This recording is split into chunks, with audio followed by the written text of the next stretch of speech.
grab hold of the starting job. Yes, but I don't think we're going to know which one until we get deep into August. Now, I think, we tracked the reps everybody was getting at practice throughout the OTAs and minicamp. But when you talk to people there, they just want to make sure everybody got what they needed. And that, Kenny Pickett, we find out if he has the goods to be the starter. Joe Flacco, they back him off a little bit. He's 40. He may not need as much. The rookies, Shedeur Sanders and Dylan Gabriel, what do they need to learn to make the transition from the college game to the pro game? That's what the spring was about for the Browns quarterbacks. Now, Shedeur Sanders has moved from social media celebrity to on-field standout, and ESPN now lists him among its first-team candidates. Reactions are split. Some fans are impressed while others are skeptical. Whether this reflects Deion Sanders' long-term strategy or simply Shedeur's rapid development, the story is drawing widespread attention. Here's a look at what led to this moment. They never planned on taking him. The problem is, like Ocho Cinco said, you got somebody that has endeared himself to the locker room. And guess what? The difference between him and Tim Tebow, the biggest one, is he can play. He can throw the ball. Tim Tebow running around being an H-back. He can throw the ball. And he's done everything he needs to do. He ain't saying nothing. He ain't rocking the boat. He ain't mad about the reps. He ain't mad about none of that. All the people out there want to see is this, like Tyvis said earlier.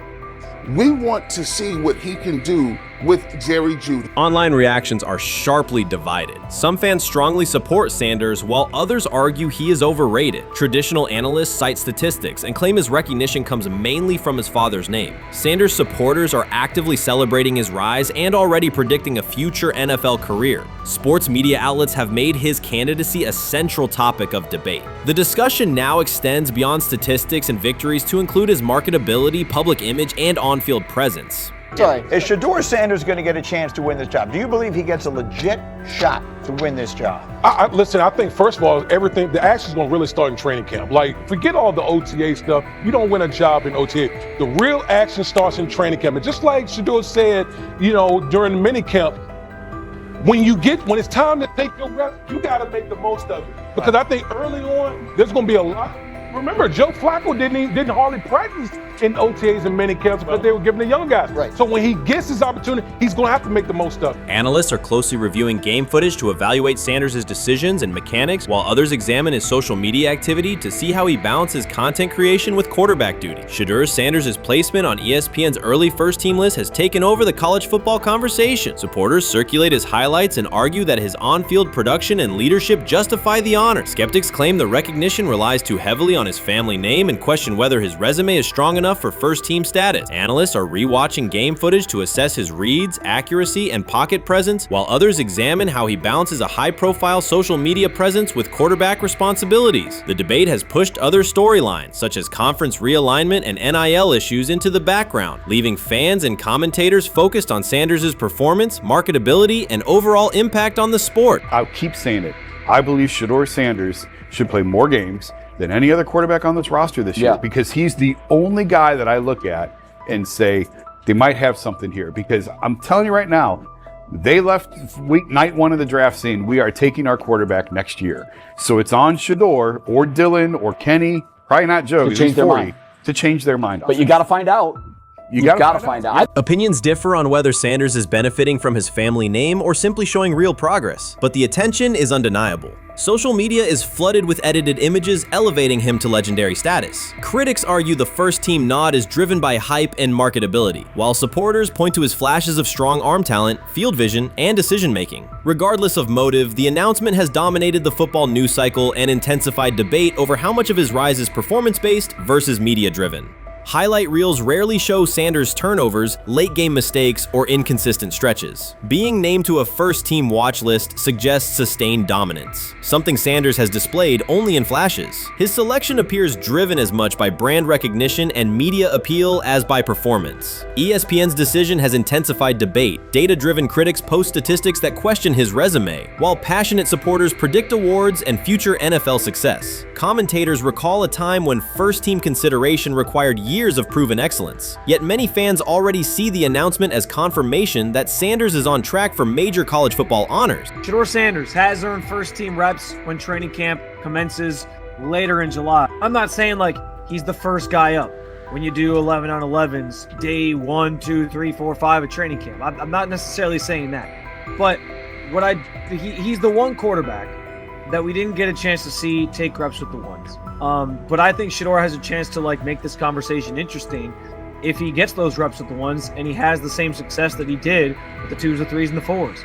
I have confidence he can show you something, but I got to see it. We all got to see it before we can actually judge that. Some believe Deion Sanders is already preparing for an award ceremony, while others are furious, threatening to protest ESPN's credibility over Shedeur's first-team mention. Critics argue that honoring Sanders without a full season of elite play undermines college football standards. Supporters insist his performance and profile justify the recognition. The debate reflects a broader clash between traditional merit-based evaluation and modern brand-driven visibility. In today's landscape, first-team consideration is no longer only about statistics. It also involves marketability and audience engagement. Whether welcomed or rejected, Sanders commands attention and embodies the sport's shift toward both performance and personal brand. Shedeur Sanders doesn't ask for excuses. He hasn't blamed limited reps, patched together receiver groups, or fourth-string offensive linemen struggling against Cleveland's second-team defense. He shows up, works, and demonstrates why he belongs. On day 3 of Brown's training camp, for the first time since OTAs, he finally received something close to a fair opportunity. He lined up with the second unit during an 11-on-11 period and made the most of it. In 8 plays, he did what he typically does when given a chance. He executed. He went 2 for 2 on a quick series,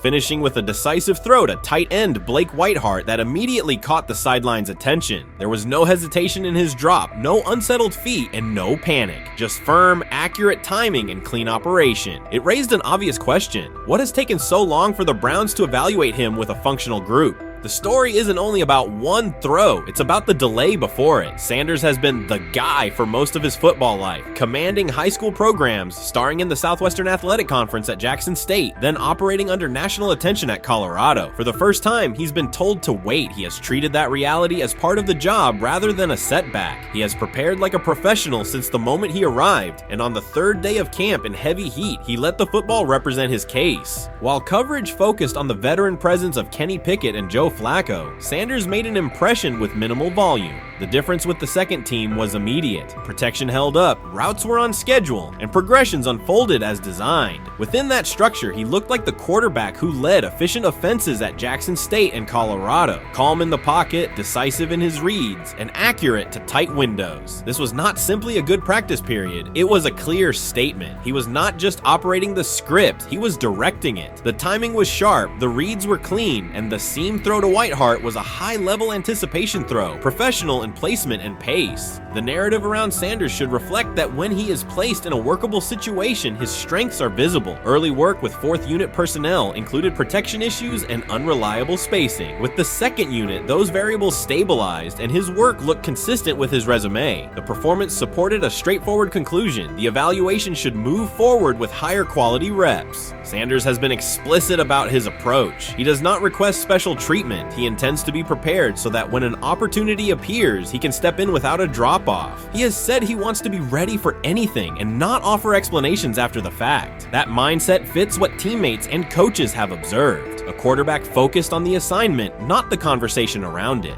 The conditions were demanding: relentless sun, heavy humidity, and a practice tempo that stressed decision-making. Many players fatigued as the session wore on. Sanders did not show signs of rushing reads or forcing the ball. He managed the pocket, reset his base when necessary, and continued to deliver on time. The path he has taken, HBCU starter in the SWAC, then Power 5 starter under constant attention, has prepared him for compressed evaluation windows. He has been under scrutiny for years. The heat did not change his process. He moved defenders with his eyes, anticipated breaks, and stepped into throws with balance. The crowd was not chanting his name, and there were no ovations. That was irrelevant to the task. He is focused on the locker room and the staff, and he is building credibility the same way he did at previous stops, by being reliable when the ball is snapped. Quarterbacks coach Bill Musgrave has emphasized ignoring external noise and keeping attention on install, footwork, and timing. Sanders is familiar with the dynamic. He has been followed by cameras and commentary since his early teens. He has experience living with attention and still adhering to routine. Under heat, with a narrow set of snaps and multiple decision points, he stayed composed and effective.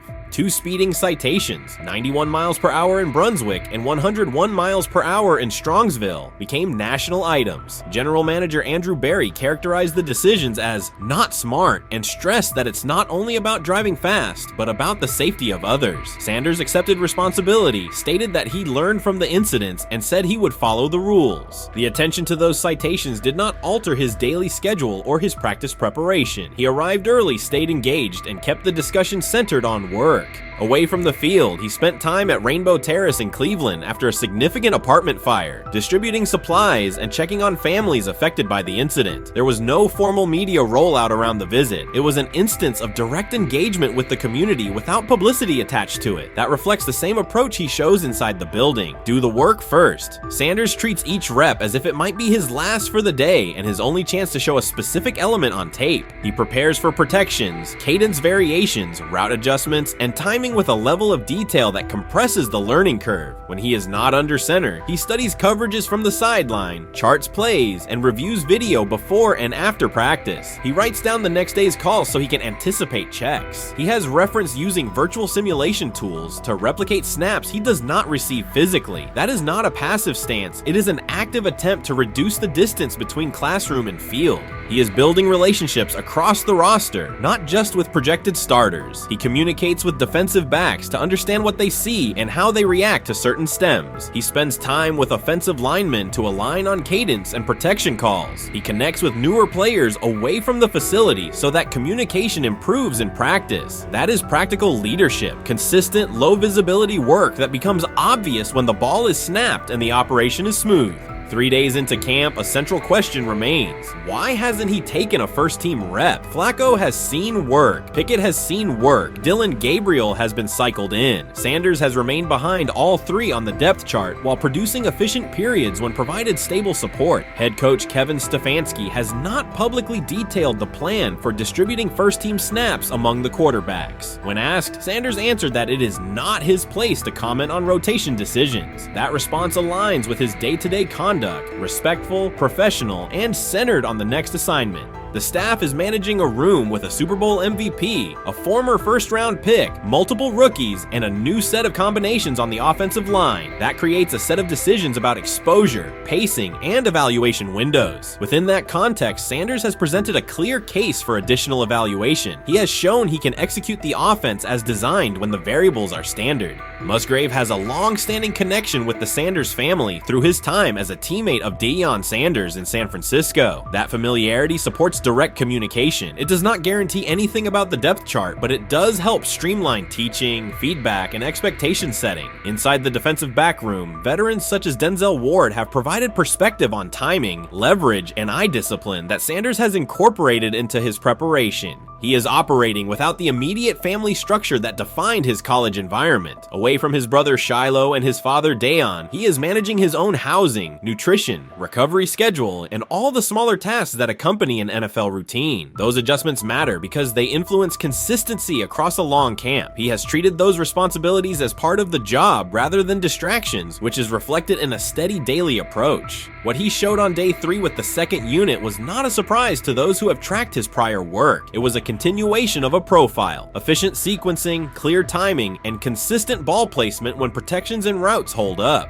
The 8-play period was short, but it was enough to reinforce the point. He doesn't need a large sample to demonstrate baseline operation. He needs a fair sample to test ceiling and adaptability. There is also the matter of perception. Public attention concentrated on the speeding tickets and the general manager's response. Less attention fell on the preparation, the efficient period with the second team, or the community engagement at Rainbow Terrace. That imbalance is common in training camp narratives. Sanders has handled it by keeping his answers simple and his focus on football. He has not tried to redirect the conversation. He has done his work and waited for additional reps. The objective next step is straightforward. Expand the evaluation with higher unit personnel and standard opponents. That does not require a complete reshuffling of the depth chart. It requires allocating a defined sequence of first-team snaps so that timing with starting receivers and protections with starting linemen can be measured on tape. The staff can then compare operation speed, accuracy under pressure, red zone decision-making, and 2-minute mechanics against the other quarterbacks. That is the most direct way to clarify the competition. None of this dismisses the experience or track records of the veterans in the room. It emphasizes that the purpose of camp is to test test assumptions with current performance. Sanders has provided enough evidence with the second unit to justify a broader look. He has shown that the pace of his feet matches the pace of his eyes, that he can hold safeties with his shoulders, and that he can drive intermediate throws without float. He has also shown discipline to take the clean completion rather than force the vertical shot when leverage dictates otherwise. Every day, he has addressed the controllable items, meetings, note-taking, install recall, cadence management, and post-practice review. He has not asked for public guarantees. He has asked for an opportunity to compete on comparable terms. The 8-play sequence with the second unit was a small but clear example of what he can do when those terms exist. The staff's communications have been measured. Stefanski has not laid out a schedule for first-team rotations publicly. Barry addressed the speeding incidents directly and emphasized standards for decision-making off the field. Sanders accepted the criticism, adjusted his behavior, and moved forward. Those are the relevant facts. What remains is a football evaluation that can only be completed by giving him snaps with the top group and measuring the results. If that evaluation occurs and he performs at the level he showed with the second unit, the conversation will shift from potential to placement. If it does not occur, the question will persist through camp. Why not test the full picture? Sanders has built a case based on preparation, poise, and execution. He has demonstrated leadership by building relationships across the roster. He has shown maturity in handling external issues directly and moving on. He has given the staff reasons, on the field and in the building, to continue the process.